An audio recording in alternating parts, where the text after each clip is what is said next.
Louis Pasteur. I think you called him brilliant, tenacious, and then you finished with There was tremendous pressure for Pasteur to be able to deliver an anthrax vaccine. And he did deliver by injecting all of these sheep with anthrax. Half of them had been vaccinated with Pasteur's vaccine, and none of the ones that had been vaccinated died, except when his journals and lab notebooks were opened 100 years later, it was revealed this was entirely fraud. No one knows how cutthroat this business is. No, don't you stop. Stop.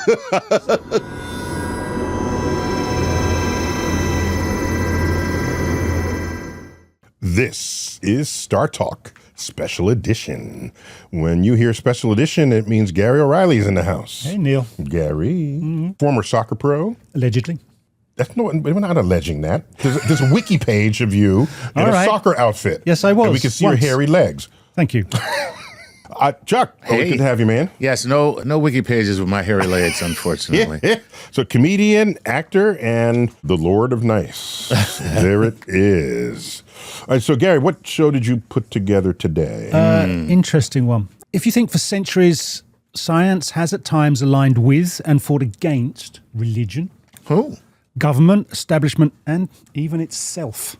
But when the sticky-up nail confronts historic theories and shouts change, it gets hammered. So who were these history's confrontationists, the groundbreakers of science and medicine, the ones whom we owe so much? All right, with that said, let's bring on our guest now. Oh, okay. We've got with us, reporting in from UC Davis, is that correct? Matt Kaplan. Matt, welcome to StarTalk. Hey, thanks for having me, Neil. Yeah, I'm in Davis, California right now. There you go. All right. You're a science correspondent at The Economist. Love science correspondents. You know who doesn't have science correspondents anymore? CNN. Right. They're always calling me up to do their job. Yeah, exactly. And you're like, pay somebody, you cheap bastards. Author a bunch of books. You know, my favorite titled among these is The Science of Monsters. That's just... that's cool, That's man. the funnest thing. That's cool. So that's about Jeffrey Epstein, huh? This long? See what I did? See what I did there? I see what you did there. I have heard that joke before, too.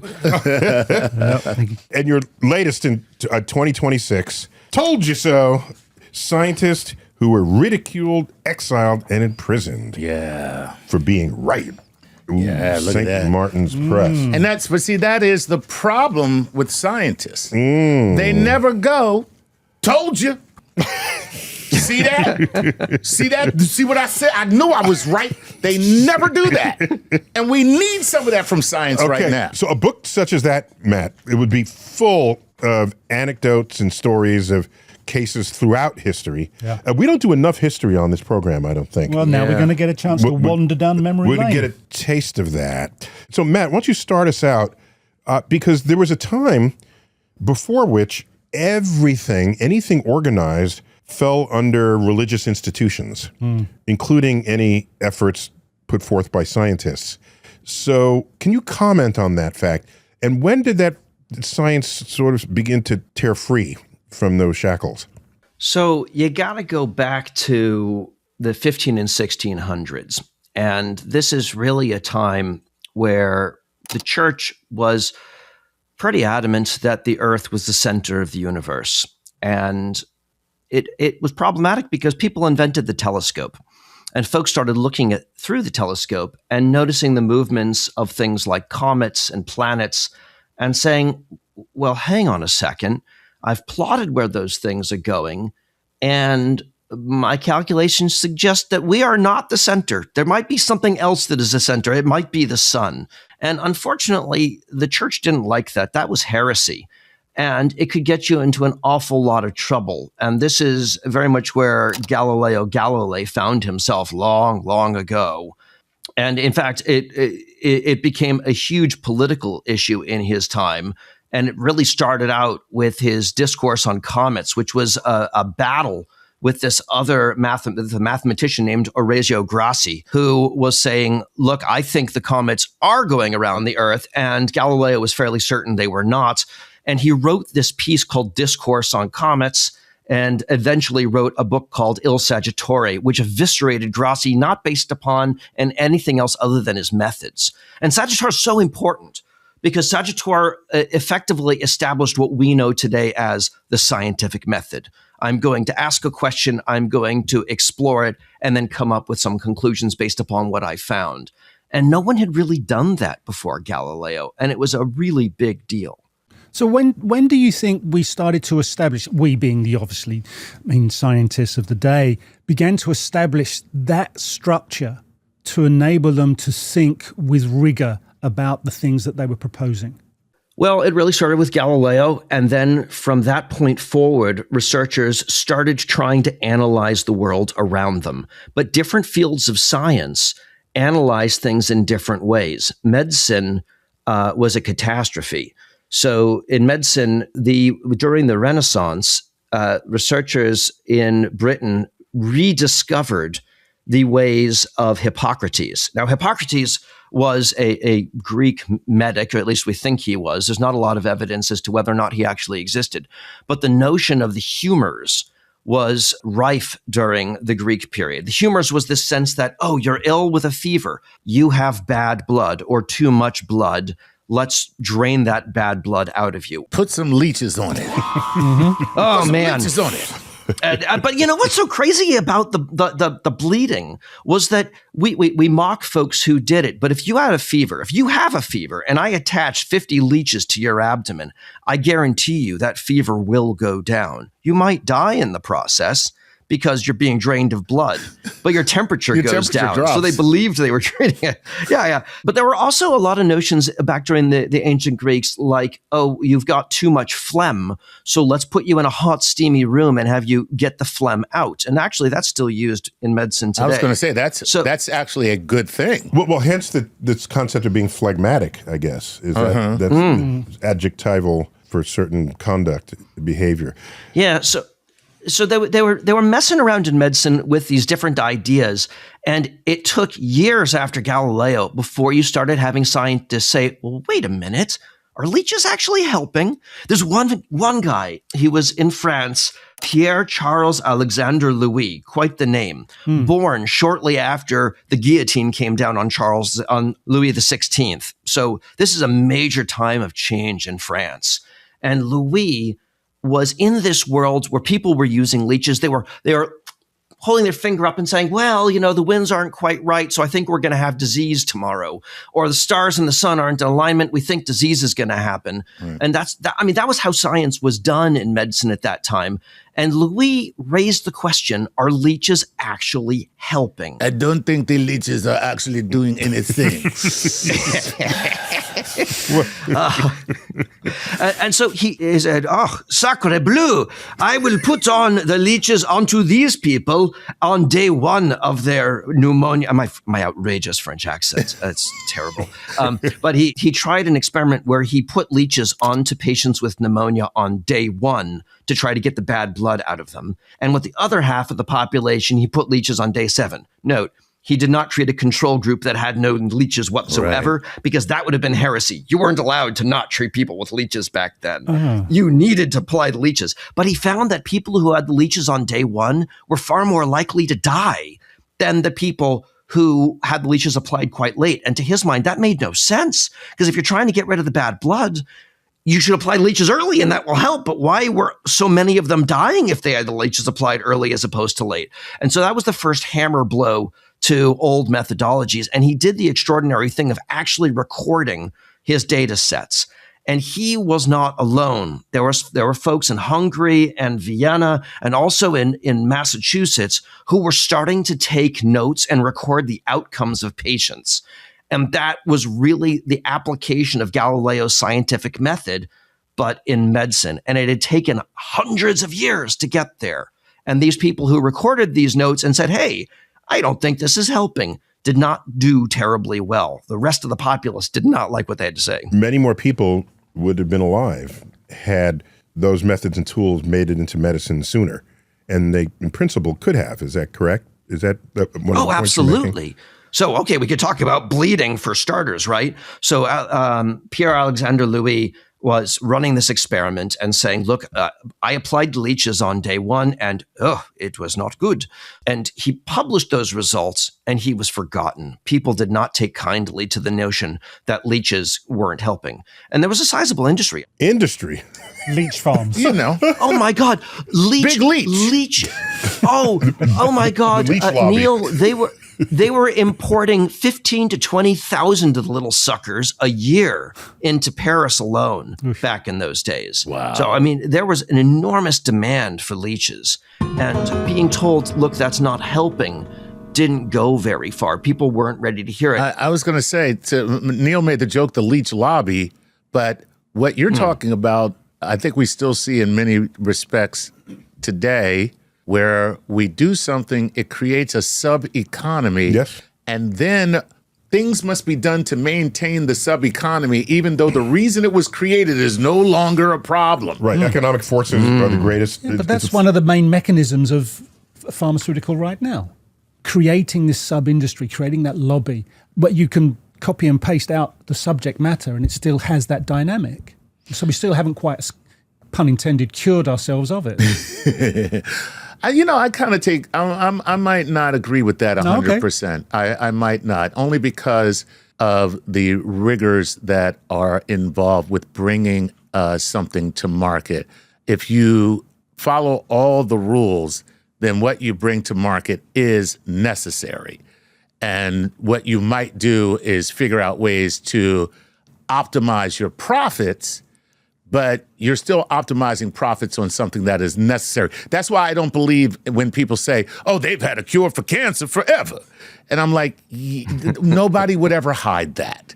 It just doesn't make sense. But the rate of failure for new drugs is amazingly high. It's hidden in Area 51. That explains a lot. So, Matt, you mentioned a couple of places around Europe, but there's that big example in Vienna in the General Hospital in the 1880s. Yeah. Where they had a 15% child 21%. bed fever.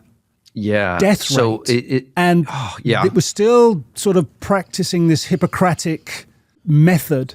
And yet someone comes along and becomes that very different thinking outlier, but has to go against the machinery of the establishment. Oh, what is this story? Please tell. So you are talking about Ignaz Semmelweis. Let us go back to the 1840s. In the early 1800s, Maria Theresa, who was the empress of the Habsburg Empire, she had a whopping, I want to say it was 16 children, a lot. I mean, she had lots of kids. And she was uncommon amongst emperors in that she actually really cared about a lot of her subjects. And there was a massive problem back in the day was that women would get pregnant and they had no money to take care of the children. So they would throw their children into the river when they were born. Man. And Maria Theresa thought this was terrible. They had established drop boxes. You know how if you got to hand back that book at the library. No, you're kidding. But you're out of hours, so you got that drop box at the library where you can put the book and they'll sort it the next day and you don't have to pay the late fees. They had a kid drop box? They had kid drop boxes. Oh, well. Now, by the way, I'm just going to say, Matt, that's not a really bad idea. As a man with 3 children, I'm just saying, what is the expiration date on drop boxes? Well, I think it was the size of the drop box that was really mattered. So it depends how large are your children. So Maria Theresa really cared about all of these women in her empire who were having babies and were desperately poor. So she ordered the construction of a hospital in Vienna that was unheard of in terms of its size, absolutely enormous. And it was built to look after the urban poor, which is an incredible thing. But there were major issues, and this was known as puerperal fever or childbed fever. And back in the day, upwards of 20% of the women in the hospital in Vienna would contract this disease. And if you got it, you died. We're talking about 1 in 5 women after delivering their baby would develop these swollen blue and black splotches around their abdomen and their thighs. And they would develop horrendous fevers. They'd become delirious.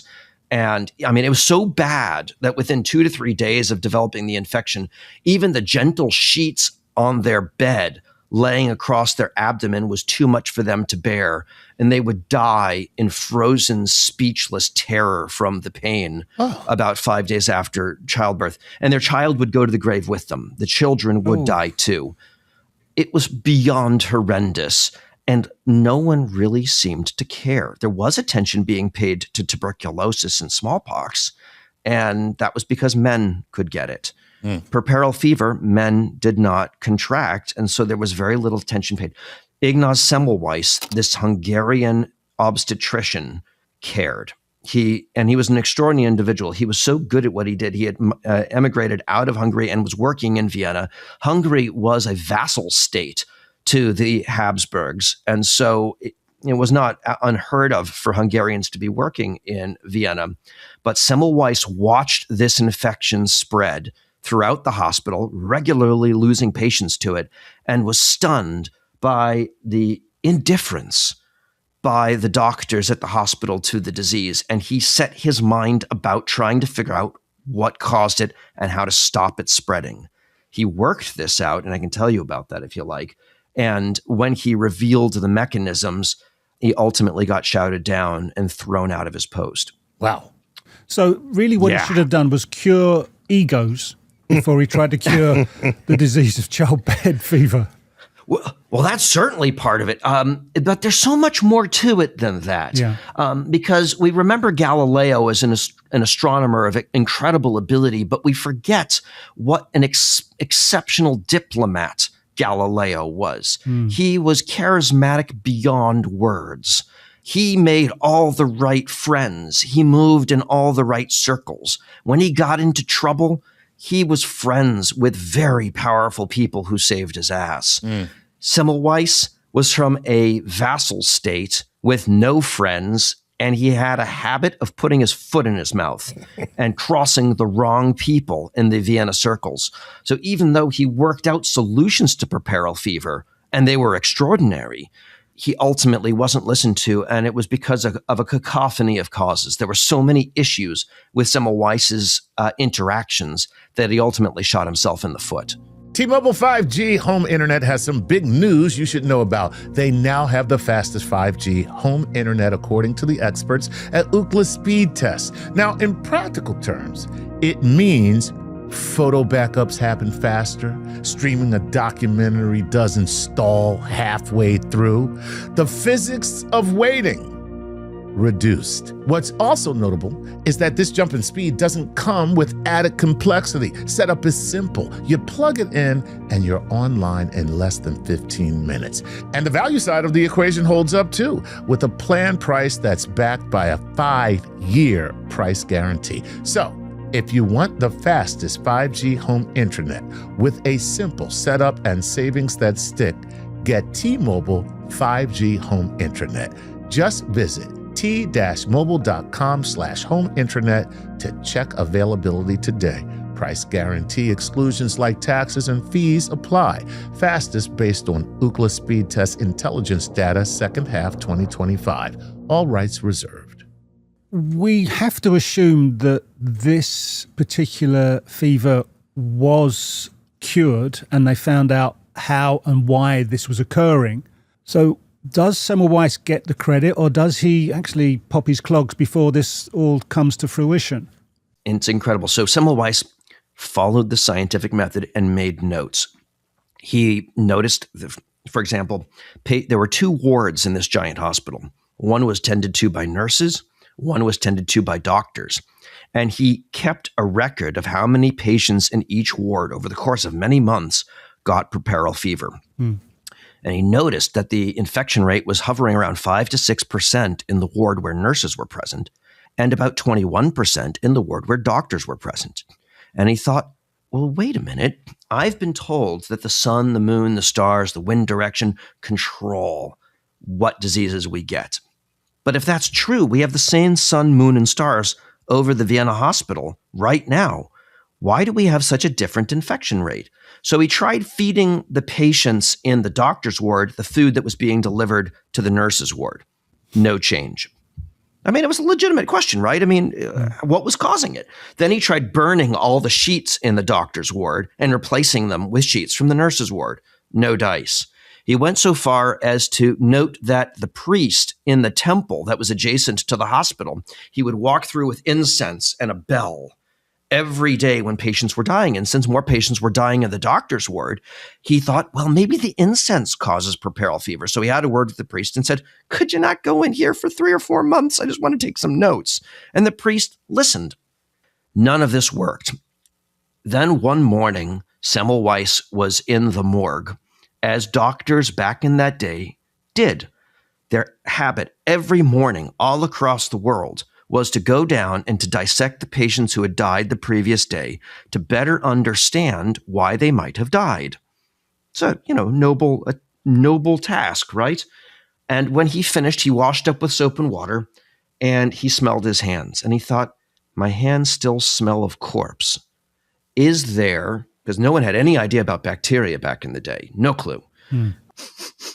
Is there an aura of death that is contaminating my hands from the corpse that then when I go and deliver a baby is infecting the birth canal? Is there something that I am doing? And so he went to the local sewage treatment plant because, raw human sewage smells pretty bad too. He noticed they were dumping chloride of lime into the sewer to try to make it stink less. And he asked the sewage treatment folks, hey, could I have some of that?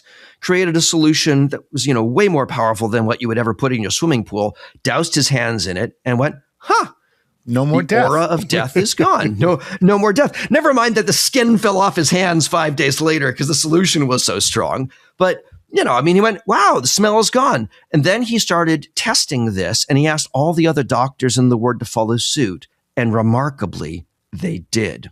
And the infection rate dropped, wait for it, from 21% to 0.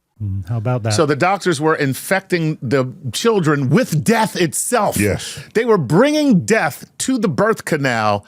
It kind of goes back to the scientific method of testing and looking at the results and then testing and looking at the results. And did he know he was doing that? Or this is just something intuitively he was like, okay, I'm just going to keep going until something happens. So he had a mentor named Joseph Skoda, who was, honestly, for lack of better words, the best description is he was like the 1800s Vienna example of Sheldon Cooper. Socially inept, genius, knew exactly what he was talking about with numbers, and was an outcast amongst the doctors at the Vienna hospital. Semmelweis got on well with him and learned a lot from this fellow. And he learned how to make notes and keep records and start considering the concept of statistical significance. Although you don't need statistical significance when your rate of 21% goes to 0. That doesn't require p-values or chi-squared tests or anything. There's an old saying, this is not literally true, but it's figuratively true. If your results need statistics to prove it, you need a better experiment. Oh, that's funny. That's funny. Yeah, design a better experiment. No, right. Matt, what eventually is the final chapter for Ignaz Semmelweis? Does he get lauded and adored for his work, or does he just unplug himself from this scenario? Well, unfortunately, it was far worse than that. Oh. It's amazing. He got all of the doctors in his facility to adopt the chlorine washing mechanism and drop the rates of puerperal fever. But Semmelweis had made a lot of missteps politically. Hungary rose up against Vienna because he didn't want to be a vassal state anymore. And Semmelweis had openly supported the rebels against the Austrians. And you have to remember, he was reporting to Austrian doctors. So that did not go well.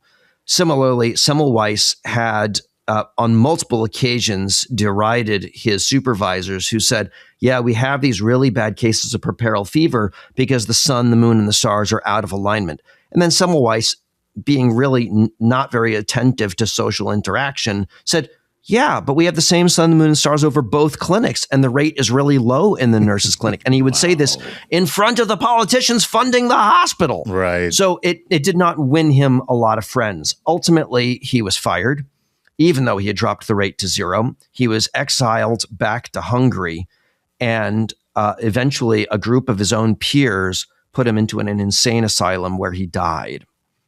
Wow. And they lived happily ever after. There you go. It was, yeah. So if we moved, Matt, forward a little bit to someone who is probably the polar opposite to Ignaz Semmelweis, Louis Pasteur. Oh, boy. Never met the man, but from having read parts of your book, I believe it would be fair to say he did not lack self-confidence and has a penchant for the deviousness. And I think you called him brilliant, tenacious, something else, and then you finished with arsehole. Would you enlighten us to the Louis Pasteur story? That's kind of cool. Yeah, sure. So Semmelweis was so mild-mannered in his way, and ultimately, I think, really suffered because of it. Louis Pasteur was theatrical.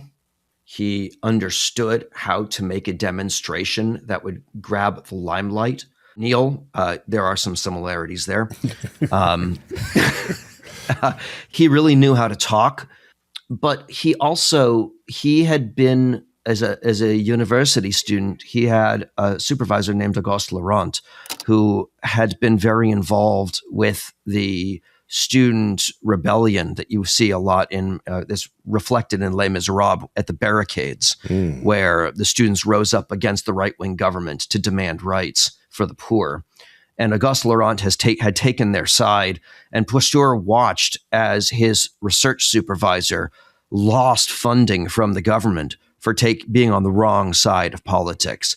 And it was a valuable lesson to Pasteur because he made sure that he never was on the wrong side of politics, ever. So he knew how to milk the French government for money, but he also knew how to tell a story. And he knew how to make sure that those stories never, ever had flaws in them so that people could raise doubt.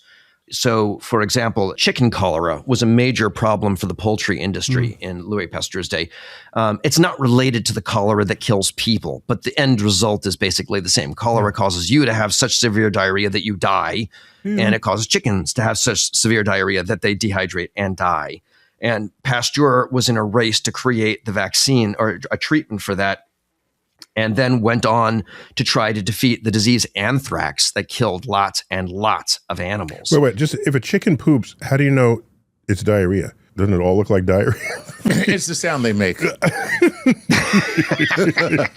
More liquid, Neil, more liquid. You know, bird poop is lots more liquid. Yeah, I was going to say, I would. Just triple the liquid and you've got it. And the smell apparently is bad. I've not ever seen chicken cholera in first person, nor do I really want to. Agreed. Anyway, back to anthrax. That sounds quite palatable on the back of that. Yeah, much no better. one ever before. So anthrax was affecting livestock all across Europe, and there was a desperate need to create a vaccine against it.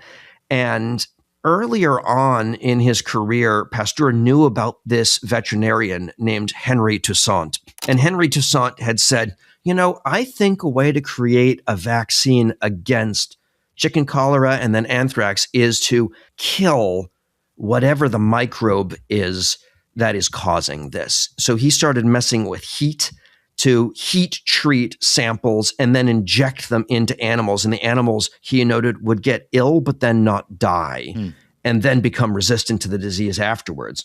And Pasteur had been on the record saying, I think you are totally off. I think that killing the microbe isn't helpful. I think we need to weaken it. And so he was a big proponent of using oxygen to weaken bacteria so that you could create a vaccine with a pathogen that was weak but not destroyed. And he said, Henry Toussaint is totally wrong. In the end, there was tremendous pressure for Pasteur to be able to deliver an anthrax vaccine. And he did deliver in a very public way by injecting all of these sheep with anthrax. Half of them had been vaccinated with Pasteur's vaccine, and none of the ones that had been vaccinated died. It was a very public demonstration of his work, and he proved that he had created a very successful vaccine, except when his journals and lab notebooks were opened 100 years later, it was revealed that this was entirely fraud. He had stated that he had created the vaccine by exposing the pathogen to oxygen. Not true. He had used Henry Toussaint's mechanism, the one that he had derided and discredited Toussaint for, and lied about it. Toussaint died a pauper. Louis Pasteur went on to be celebrated as a national hero. but it was largely because of Pasteur's treatment of him that happened. And the same thing happened with rabies. Pierre Gaultier, a veterinarian again, had developed a mechanism for creating a rabies vaccine. Louis Pasteur effectively stole that mechanism, created the vaccine, tested it on people, killed some people in the process, buried the evidence that he had killed people along with the bodies, and then lied about the mechanism and where he had got it from, effectively discrediting Gaultier as well. So he was pretty vicious, and he was very successful as a scientist, but not in a nice way. Maybe he should have figured out a way to get light inside of the body. No. Or perhaps a little bit of bleach in a shot glass. Anyone else saw the bleach coming? No? That bleach. I saw it coming. Took you that long to get to bleach in the joke? Very effective. How is it that you have access to this information, and was it revealed earlier in the century? Yeah. So in 2003, it got published in a pretty academic book by, what was his name? I'm going to forget the guy's name, but he translated Pasteur's journals. Ooh. And what was really interesting, actually, in this piece, the author wrote, but you have to excuse this behavior of Pasteur because of the high-pressure environment of late 1800s French academic life. Like, being in a high-pressure environment made it acceptable to so horrendously plagiarize and destroy people. And so, I'm not the one who translated the journals, but the journals haven't had a lot of discussion since they were translated. And I think, it's important to point out that Louis Pasteur, he was phenomenally successful, but he was phenomenally successful. Yes, he was a genius, but he was also very effective at discrediting people who could get in his way. And he was also very good at telling positive stories without mentioning any places where he had faltered. And that was pivotal to him getting money. So no one knows how cutthroat this business is. So he was an a-hole. Yeah, he was a big, giant. But I got to tell you, he was French. That's kind of okay. No, don't you stop. You just throw the nation under the bus. I'm just saying. Like, the if whole you're nation. an a-hole and you're French, you get away with it. It's all right. Oh, that's what you're saying. It's like part of their thing. You know what I mean? It's like, hi, may I have some water? You may, you may not. What is your problem talking to me? Matt, come on. There were nice French people. There were nice French. Pierre Alexandre Louis was a really good guy, and he ended up being a mentor to a very important American scientist, Oliver Wendell Holmes, who had also tried to defeat puerperal fever. There are good French doctors. Yeah. Okay, so I love that you found one. Oh, damned with faint praise. In your research, is there any reason why the sun, moon, and stars, particularly the stars, Neil, people thought was influencing health? This is a theme. Influenza actually is influence of the stars. This is something that persisted until like the early 1900s. What's going on there that people look up and say, okay. The fault, dear Brutus, lies not in your stars, but in ourselves. Look at that. Shakespeare. Well said. For that.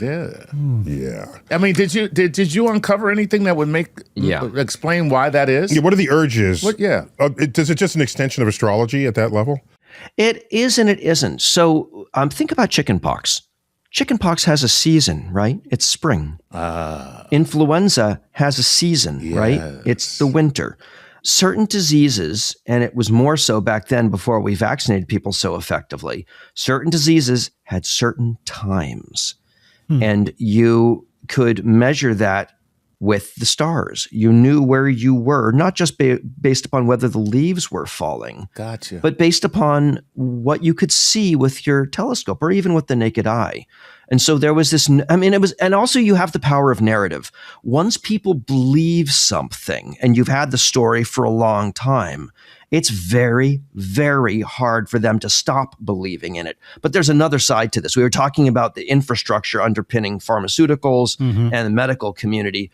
There is also the fact that these doctors at the hospitals who were supervising Semmelweis were very, very well established in the Austrian aristocracy. They had it good, and they had a steady paycheck, and there was no reason for them to change anything about the way they were working. They were going to continue getting what they wanted regardless. And actually shaking things up put them at risk of being identified as, wait a minute, you were using this crazy method before, and now it's been proved wrong. Why were we paying you all this money? So you've got the power of long-established narrative with selfish self-interest. And then, of course, you also have the seasonality of these things, which made sense. So they ran into a lot of walls trying to overturn it. And lots of people beyond Semmelweis fought the good fight and lost. So at the foundation here is science and science results. I don't want to absolve Pasteur and others for their impropriety, but you have science intersecting culture and society. And so there are forces operating that are not purely scientific forces. Right. There's fame, there's money, there's influence, power, politics, all these things. They're all in there. So these are contaminating forces on the purity of the science that should have none of that. Right. You wrote a whole book on it. So, Matt, if we fast forward, do you think there's an echo of that malaise still present in our scientific medical environments today? What of the malaise? An echo. An echo. Oh, echo. And if it is an echo, when did the sound go away? When did we move away from all of that as part of the whole process and get down to just science? Unfortunately, we've really not abandoned it. And first of all, by the way, I want to emphasize, actually, while Pasteur behaved very badly, Galileo behaved, he was excellent at diplomacy and negotiation in a manner that saved a lot of his ideas. And you don't have to backstab people to take unpopular ideas to get them across in the end. Yeah, but in terms of the a-hole factor, He's stuck with that argument like that. Yeah, you got to admit that when Galileo wrote the dialogue of the two chief world systems, you're arguing there's Earth in the center, there's the sun in the center, and he has these two sort of, let's call them avatars of, one of them is Simplicio, and Simplicio was arguing the points that are not scientifically valid. Gotcha. And he put all of the arguments that the Pope made in the character Simplicio. By the way, that's brilliant. It's brilliant, but it's like, I'm sorry, but that is brilliant. And he publishes it in Italian so that everybody can read it. It's not just Latin. Okay, so that's kind of a-hole. So he's an a-hole, but he's a smart a-hole. See, because that's brilliant. I mean, honestly, that's like you want to convince some people of an argument, so you create two characters, dumbass and smarter pants. Right, but if the dumbass said all the words that the Pope said, and the Pope is powerful. Well, but guess what? It's like then you look at the Pope and say, well, that's not you, that's dumbass.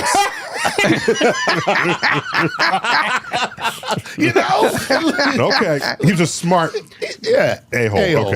Okay. Unfortunately, the Pope was smart enough to work things out, but Galileo was clever, and he dedicated that particular work, the Dialogue of Two Systems, to Ferdinando de' Medici, who was the Grand Duke of Tuscany. And if there was anyone powerful enough to interfere with the Inquisition, it was Ferdinando de' Medici. And, it's amazing because Ferdinando de' Medici had Galileo, on the payroll. He was their chief scientist in Tuscany.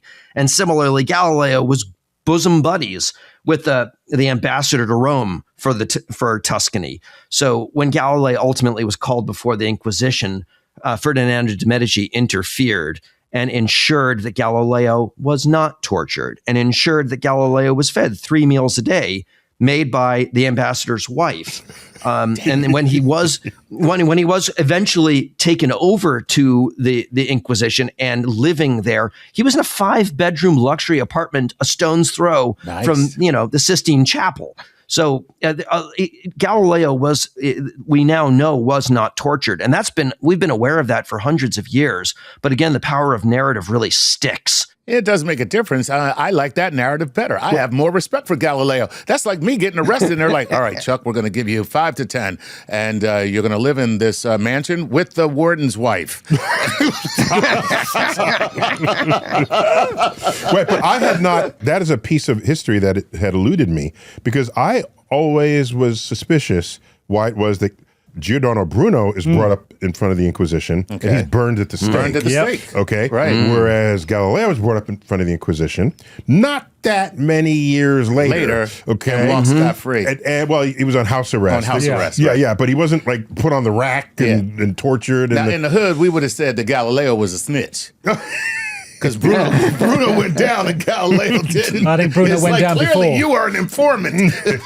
No, in Galileo's defense, I think Bruno went down in advance of Yes, he Galileo. did. Yeah. Yeah, I mean, it's important to note that the Inquisition wrote that Galileo was exposed to rigorous examination, and that was code for torture back then. Right. But Galileo was in his, what, Neil, like 68, 69 when he got brought in, and their method of torture was to put tie your hands behind your back and hoist you with your hands tied behind your back and then drop you abruptly.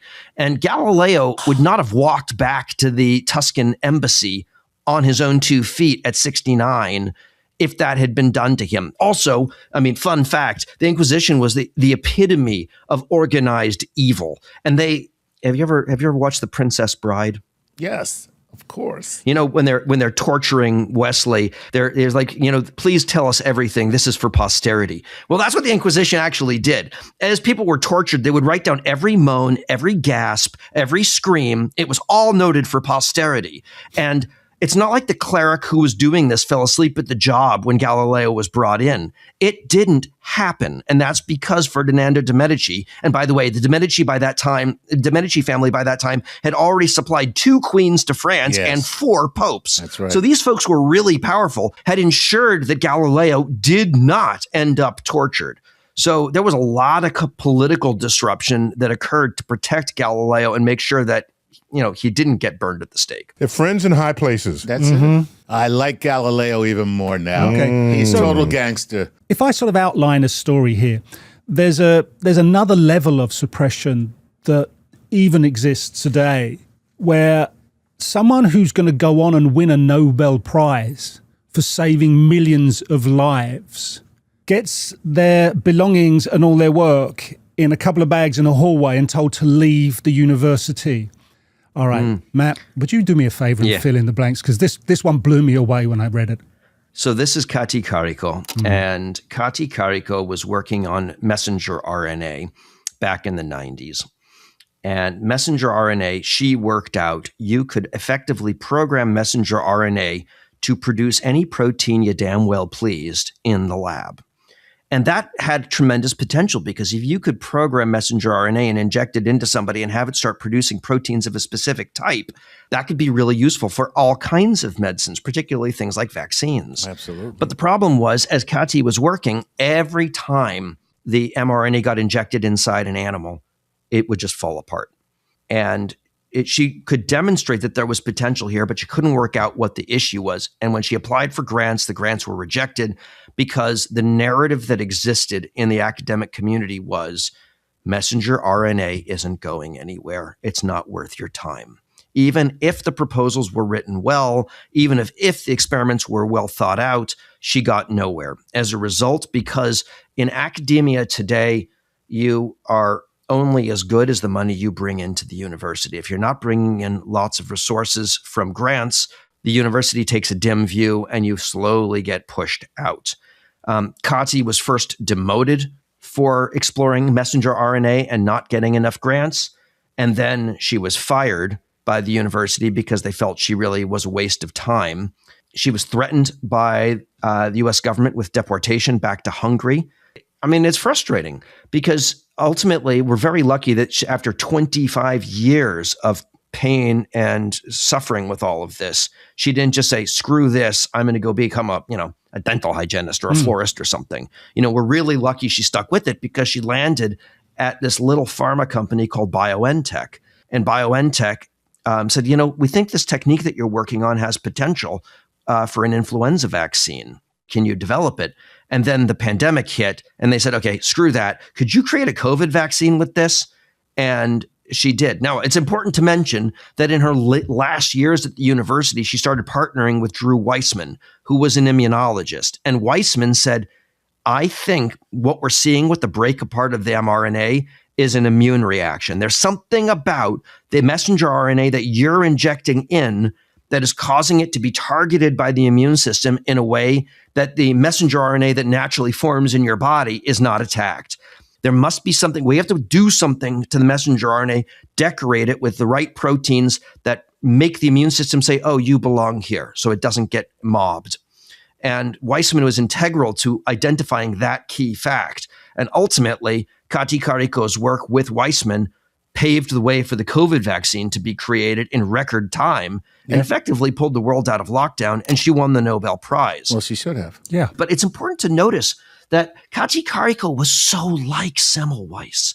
Semmelweis believed that he didn't need to publish. He didn't feel like he needed to stand on a soapbox like Pasteur and shout about his ideas. He didn't feel like he needed to manipulate the government or convince them to do anything. He just believed that doing good work would get him somewhere. And it got him to the insane asylum, which wasn't good. Kati Kariko, I've interviewed her, and she's lovely. She's very fast. She's hard to follow. So she's a science journalist's not their dream. Let's put it that way. It's hard to interview. I think her grant proposals were also not perfect.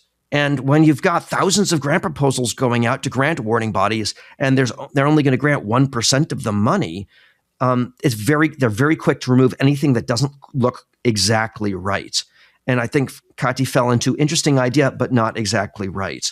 And as a result, she wasn't getting funded. And so Semmelweis and Kati are actually kindred spirits. I almost called the book A Tale of Two Hungarians instead of I Told You So, Scientists Who Are Ridiculed, Exiled, and Imprisoned for Being Right, because I thought the parallel between the two of them was so strong. But then you also look at other people who are on to childbed fever, puerperal fever, and trying to defeat it, and other scientists who were right and got excoriated for it. And I realized, no, I don't want to make it just about these two Hungarians. It's a bigger story. But we see it all the time in science today, and it's terrible. But you know what? Let me just for one second, I just gotta, because I don't want us to veer into a place where right now there's this pervading sense amongst people who are wellness influencers and people who are anti-traditional science.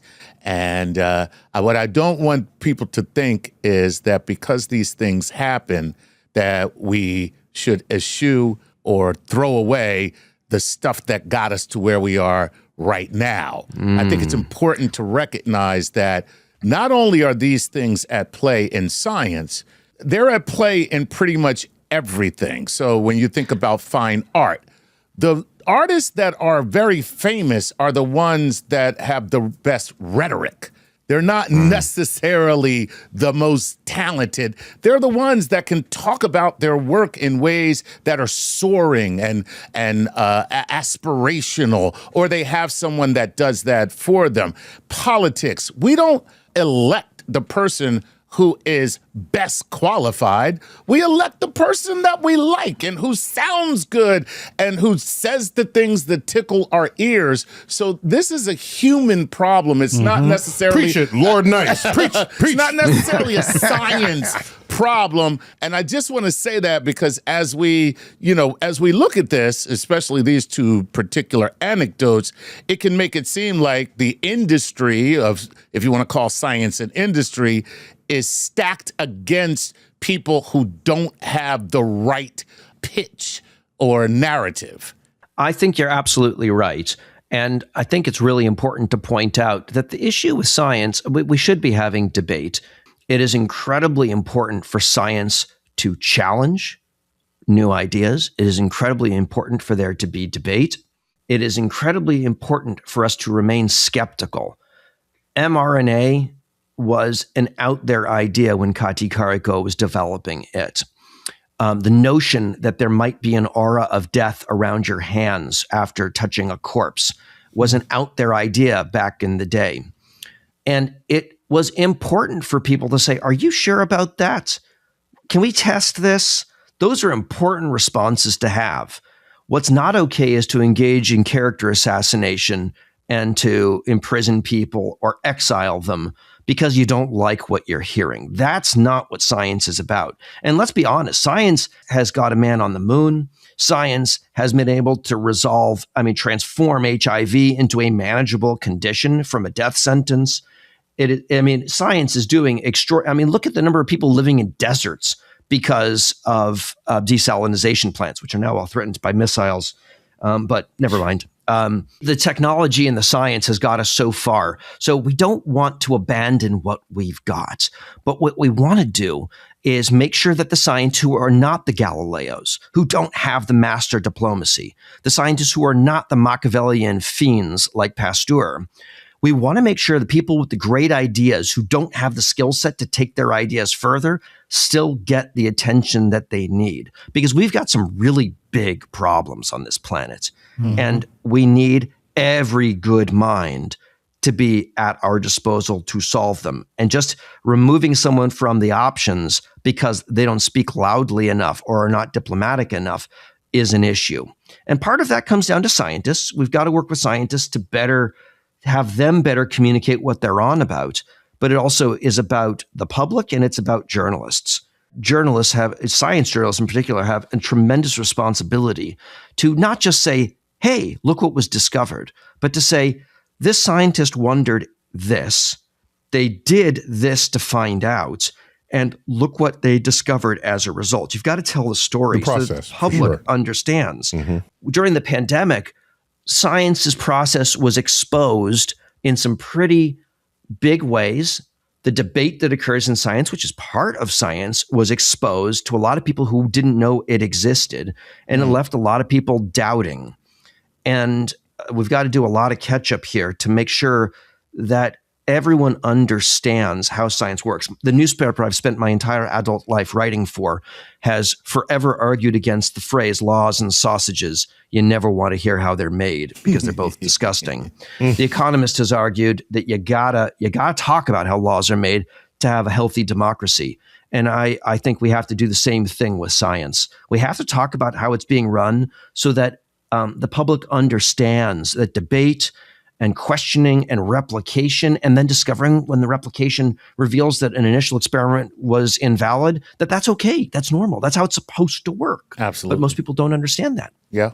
Nope, that's lame. Ready? Do you harbor questions about the universe? Some long-held bit of cosmic curiosity lingering within you? Or questions about anything at all? You can become a Patreon supporter of StarTalk. You have access to our exclusive question line on our website. Those are where we draw our questions for our cosmic queries. Some of the most extreme objects in the universe. StarTalk is a work in progress where we, every month, come up with some new way, some new idea, some new understanding of how to bring the universe down to Earth. We could not do that without your support. Thank you. And as always, keep looking up. So with Kati and her Nobel Prize, does she now break the glass ceiling? Is there any movement in the needle? After her phenomenon, her story. Yeah. So I don't think the glass ceiling is so much an issue about female making their way in science versus male, although there's certainly elements of that. And I don't think it's a matter of Hungarian versus American. I think the glass ceiling that really needs to be addressed here is it's an out there idea, and look, she was right.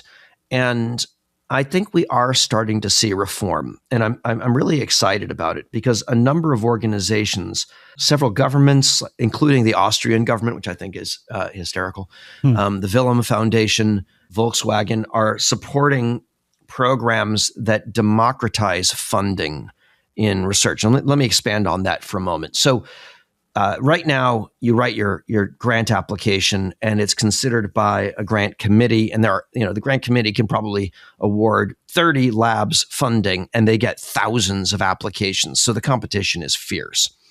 And there's no doubt that when you get 1,000 applications, it's really easy for the grant awarding body to say, okay, these 650, they're not close. Remove. Let's just get those out of the pool. You're left now with 350 grant applications, but let's say you can only give 50 of them funding. Rather than try to discern the difference between good, great, and excellent, which is really hard to do. And all of our studies show that when you're trying as a grant body to differentiate between good, great, and excellent, you often are subtly affected by, who published this? Who wrote this? Is this from Harvard, or is this from the University of Witwatersrand in South Africa? Or is this an application written with a vague accent in English that makes it obvious that the person is an English second language speaker? You're not even aware of these kinds of biases, but we know that when people are trying to separate from great and excellent, those biases start to impact. We also know that if the idea isn't all that well established, still well thought out, but not well established, that's a strike against you too, which makes our research less creative, less innovative, and we continue to do more of the same rather than coming up with new ideas. So a way to solve that problem is to create a lottery. You take those 300 or 350 good, great, and excellent applications, and rather than try to select the top 50, say, you know what, we're putting these all into a fishbowl, and we're going to select them at random. Or select 25 that you think are all outstanding, and the remaining 25 will be selected from the fishbowl. And the cost to this is you got to buy a fishbowl. You probably need to get some blindfolds, and then you're going to pull them out at random. But there's very little cost to this, and it would start to spread out the creativity in our science a fair bit more. I like that idea. That's a great idea. Once you take out the bottom fraction, right, and then you pluck the very top that everyone agrees with, if the rest could be so subtly filtered just by institution or accent or name or whatever, then that's bad. Right. That is bad. That's just bad. Right. So just make that random. I love that. Yeah. I love that. Has that been implemented? It is. So the Willem Foundation is doing it. The Austrian government is supporting it. I think British Medical is starting to consider it. There are a number of places that are rolling this out. And I think it has the potential to bring about more creativity and more tolerance for outside ideas and researchers who might normally not get the attention of big grant awarding bodies. Mm-hmm. And I don't want to say that this is my idea. Other people have had this idea, but it's starting to make its mark. And I think that's a good thing.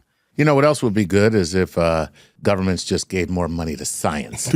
How about that? I mean, that's a novel it's idea. True. How about the richest nation in the world, in the history of the world, just gives, a percentage more to science? It would change everything. Well, it actually would reduce fraud, because when you're a scientist and you've got to pay your mortgage and you've got to put food on the table for your kids, ensuring that you continue to get the grant money is incredibly important. And if an experiment is not working out and you're off by just a tiny fraction of a percent, there is a powerful incentive to adjust the numbers in a manner that no one would ever detect. And that leads us to more Louis Pasteur-like behavior that's becoming ever more common. And right now, you do that, and I mean, that's bad, because if you and I were to steal $100,000 from a bank, we would go to jail. But if you lie about your results and someone reads those results and goes, oh, that's really interesting, I want to run a follow-up experiment on that, and applies for a $100,000 grant to follow up, but they don't know that your work is fraudulent, they have now just taken $100,000, very likely from taxpayers, to do work that is built on a house of cards that is going to collapse one day, and it's a waste. And right now, if you engage in fraud, there's very little punishment other than being put on administrative leave from the university and being removed from your teaching circuit. It's right. If we were to establish some significant penalties for engaging in fraud and also establishing some better systems for detecting it, that would probably help too. But if you increase the pressure on researchers by cutting funding, it increases the pressure for them to then behave badly. If we ease the pressure, then I think fewer people are put into that sort of a situation. Matt, before we wrap this up, I have this one thought that's sort of stuck in my mind. We are experiencing in some places an anti-science stance. This history lesson that you've brought to us today, which was very enjoyable, will it... Illuminating. We don't enjoy stories of people lying and cheating and stealing. Illuminating. Thank you. It is. This illuminating history lesson. Will it actually teach us anything? Are we going to rinse and repeat, or will we be learning, do you think? The first step to resolving the anti-science stance that we've got, and I was just talking about laws and sausages and talking about how science needs to communicate what it's doing better, because there were a lot of miscommunications during the pandemic. I think talking about the problem, recognizing that we've got a problem, and then stating how we're going to solve that problem by having scientists communicate more clearly, getting the science journalists on task, and educating the public as to how science is supposed to operate. We're supposed to argue. We're supposed to get things wrong. I think that will help a lot. Okay. I would add to this something that has yet to come up. You have picked from the history of science these examples that are most egregious. We agree. Some are even offensive when you lay it out for you. Yeah. Very French. And so this is it's kind of let's call it a knee-jerk reaction of the scientist to reject something that is novel, new, odd, or unusual. Let's just say that for the moment, okay? And then you say, well, but there was a correct idea and we're losing it. Yes. However, that same skepticism over the novelty rejects 999 other ideas that flow into the house that are completely batshit crazy, that would never have a chance of being correct. And you don't write a book about that. I don't want to shed light on that. Because that's not interesting to talk about the ideas that never would have worked. Okay? So I guess what I'm saying is, I don't mind if there's some people who want to sort of verify all these 1,000 ideas to find the one that was correct. But the operations of science and the methods and tools and the procedures are getting other science that does have a higher statistical likelihood of being correct. And that's why we have modern civilization the way it is today. Okay, science is an active, functioning enterprise. So if I get your reaction to the idea that the conservatism of science is almost necessary, and yes, occasionally one goes out with the bathwater. So the conservatism of science is not just necessary, Neil. It's critical. It's healthy. It's like the immune system. It looks at things that it recognizes, and then when it sees it totally doesn't recognize, it attacks it and removes it. Very, very, very good example. Biologist, there you are. But there is a difference between being skeptical, challenging, and saying, I don't think that's right. I don't think that's right. And you may have to say that dozens and dozens of times. And that is part of science, is saying, look, I've analyzed your methods, I've looked at your theory, and I disagree. And that's fine. That's what you have to do in science, because as you point out, there's lots of batshit crazy ideas out there. What we can't do is take the gloves off. It is important, especially if someone is persistent and continues to push the idea that they've found something that they think is worth talking about, and you continue to disregard it. It is important to continue to hear them and say, nope, I've thought about it and you're wrong. A good example is Alfred Wegener, who looked at the continents and said, hey, look, South America fits into Africa. Isn't that interesting? And look, the rocks on the coast of New England match the rocks that are on the coast of England. And maybe these two places were once together. I mean, he was derided as crazy. And ultimately, we worked out that plate tectonics was a thing. But my point is, it's important for us to fight back and say, I disagree, I disagree, I disagree. We can't engage in character assassination, even if we think it's batshit crazy. We just have to say, no, that doesn't fit. That doesn't work. And if they come back to us 5 years later with a different angle on why they think they're right, you got to read it and say, nope, still disagree. Or wait a minute, why do I disagree? What's the reason that I disagree? So with your Wegener story, it was not 100 years that idea was rejected. It was just a few decades. And yes, there was some geologists behaving badly over that period, no doubt about it. But really, it was a matter of how strong is the evidence. If South America fits into Africa and other countries don't fit neatly, then this looks like it's a coincidence. So I'm going to be skeptical of that. And I probably would have been one of those that said, this guy, he's still at it. It was not until I think with the discovery of the separation in the Mid-Atlantic Ridge when we were mapping the bottoms of the ocean, primarily for submarine movement in the Second World War. It's always war. Then I don't think there were many people who were still holdouts back then, because that was we saw the smoke. That was the gun that fired, that allowed us to say our geology brethren, geologists. Right. So it was a matter of how much evidence is there for it. And there wasn't sufficient evidence to convince everybody. Just because he was later shown to be right is not an argument against people rejecting his idea to be when it was first put forth. Absolutely. Yeah, I think you guys are saying the same thing, though. Yeah. Yeah, you're saying the same thing differently. But there's a difference between arguing against saying, look, I disagree with you, and deriding him so aggressively that he was thrown out of the scientific community. Right. Okay. That's the behaving badly part. That's the behaving badly part. Yeah. Yeah. It's like, there was a difference between Semmelweis making his remarks and being thrown in a lunatic asylum by his own peers. I think, and same thing with Kati Karikó, would have been okay for scientists to continue to say, look, I don't think you're onto anything. I think you're wrong.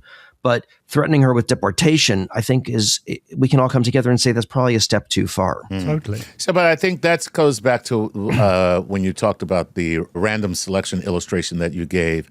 What it really does is put a blindfold on bias. And I think for Semmelweis and for Katya, you're looking at unspoken biases that are at play here. Let's just be honest. That's really what it comes down to. Yeah. And I think systemically, if you're able to remove that in any way, science benefits as a whole. Yeah, of course.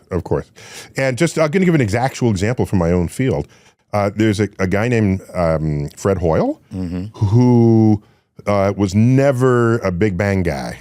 He was a big proponent of the steady state hypothesis of the universe, steady state theory, they called it. Okay. And he was rejecting the notion that the universe had a beginning. And he was a smart guy, and he's done other great things. So it was hard to completely discount him, but the field just kept moving along. And he was wrong to his grave, thinking that we're all wrong and that he's right, but he was just wrong. He was just wrong. And so in this case, no, there was no character assassinations. But he was a very visible opponent of a prevailing consensus that he could not, to his deathbed, accept. Wow. Yeah. Okay. See, now that just sounds like a guy with a personal problem. Well, you can be emotionally invested in your own ideas. That's what I'm saying. At Don't some we call point, that stubbornness? Stubborn, Pig-headed is the word. So, Matt, we got to land this plane. Let me send a question back to you. You've cited scientists behaving badly. You've cited society behaving badly.